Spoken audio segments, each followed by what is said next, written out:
How to buy 8 ball pools coin. Hi guys, it's Mikran from Gaming Basics. Today I am going to guide you how to buy 8 ball pool coins. Buying 8 ball pool coins is quite easy, so without any delay let's start the video.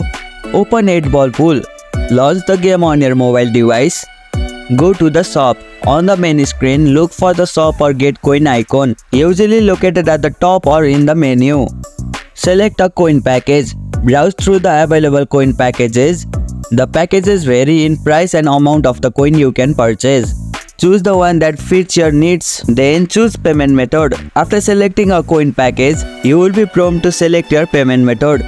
Depending on your platform, iOS, Android or website, you can pay using credit card, debit card, Google Play, Apple Store, etc. Complete the purchase. Follow the on-screen instruction to complete your transaction. Once the payment is confirmed, the coin will be credited to your 8 ball pool account immediately. And here you go, it's done. That's how you can buy 8 ball pool coins.